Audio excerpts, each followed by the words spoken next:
To mi přece nemůžeš říct. Ne? Cože nemůžu říct páničkovi? Že jsem ti neudělal nic dobrýho. No a udělal jsi snad? Ne.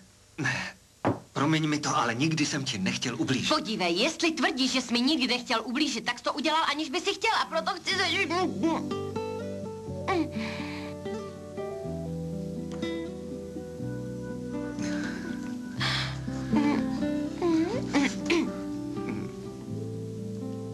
Strašně rád tě líbám.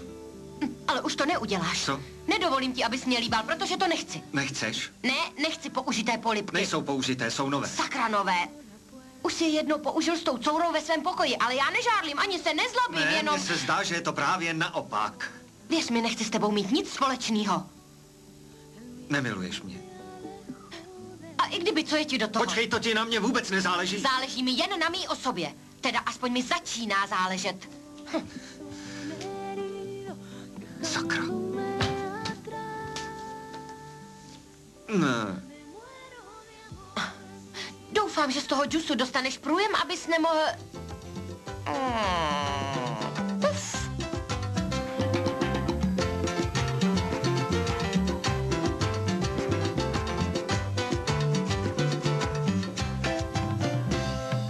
Eres el sol de mi vida, que alumbra mi caminar. Eres una princesa y más no te puedo amar. Eres como una flor que me entrega todo su amor. Eres una mariposa que se posa en mi corazón.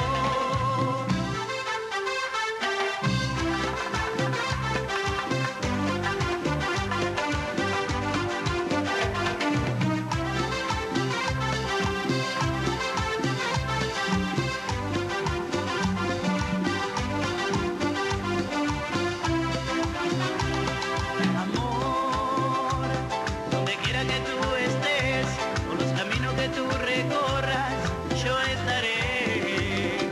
Amor, tienes que comprender que flechaste mi corazón con todo tu amor y tu pasión.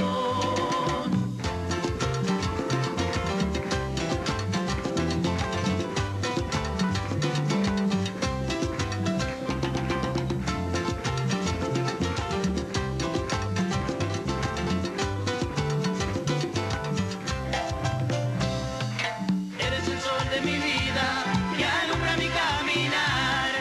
Eres una princesa y más no te puedo amar. Eres como una flor que me entrega todo su amor. Eres una mariposa que se posa en mi corazón.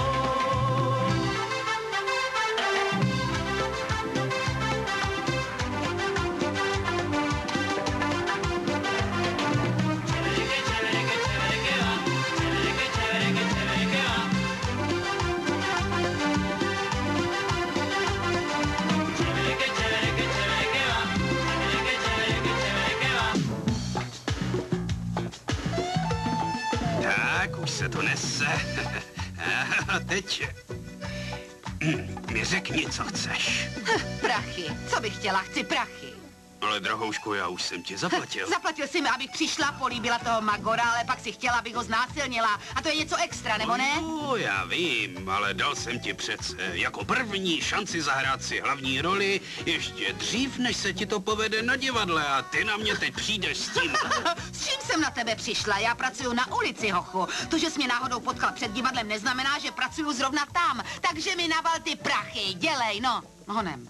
Moment, ty nejsi herečka? Ne, tedy ano, jsem profesionálka v čemkoliv. Ale řekla jsi mi, že jsi herečka. No, nesmíš všemu věřit. Prostě si mě najal na práci, tak mi dej prachy, protože jsme se domluvili, že mi zaplatíš. Už jsem ti zaplatil. Chci víc. Ne, už jsem ti zaplatil a dost. Šlo přece o umění. A umění. Kam jdeš?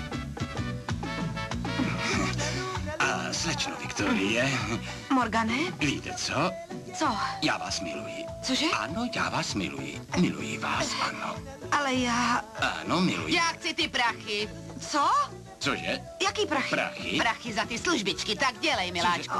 Jaký prachy? Zbuď se, kocourku, mluvím o těch službičkách pro tebe.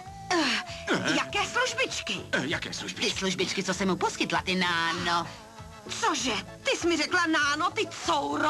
Jo, ty krávo blbá.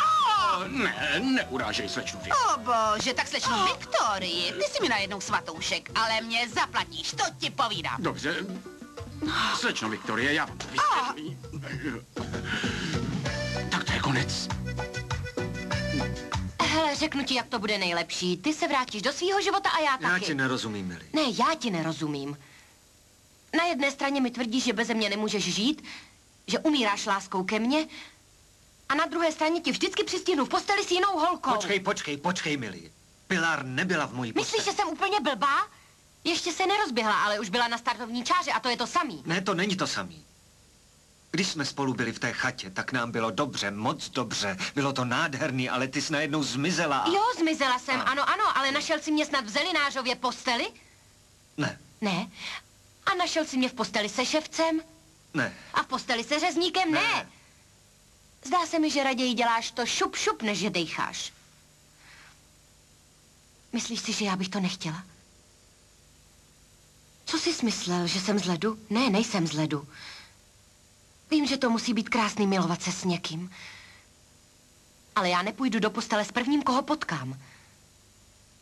Protože já jsem čekala na tebe. To je ten rozdíl mezi tím, jestli jsi zamilovaný, nebo jen nadržený.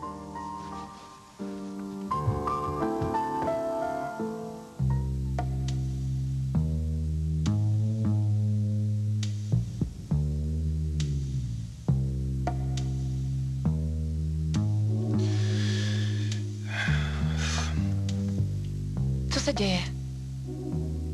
Ne, nic. Jen to nechápu. Co nechápeš? Nic si nepamatuji, ale dokážu malovat, jako by mé ruce paměť nikdy neztratily.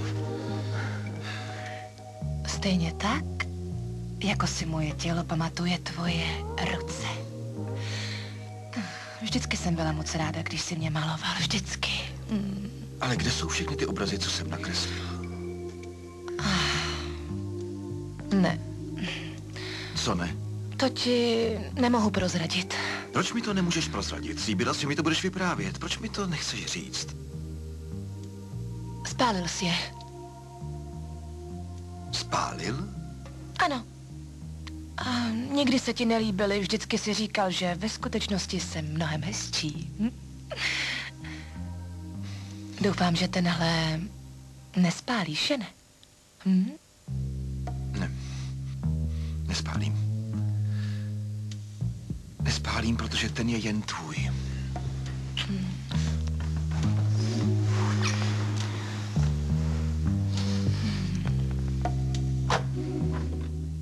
Je mi líto, mladý pane, ale Milly nepřijímá návštěvy. Nevadí.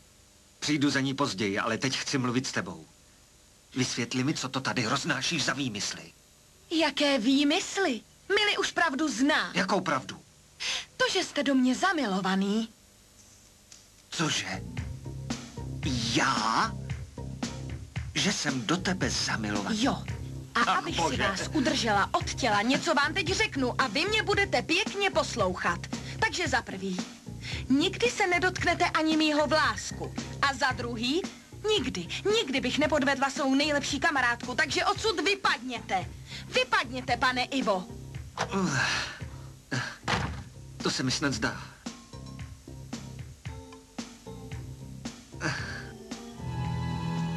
Bolí to, Ramone, bolí. No tak si dej steak. Už jsem jeden snědl, ale nepomohlo to. Ale to ne, ty hlupáku, myslím steak z ledničky, abys to Jsi schladil. si tím jistý? Ale jasně, starouši.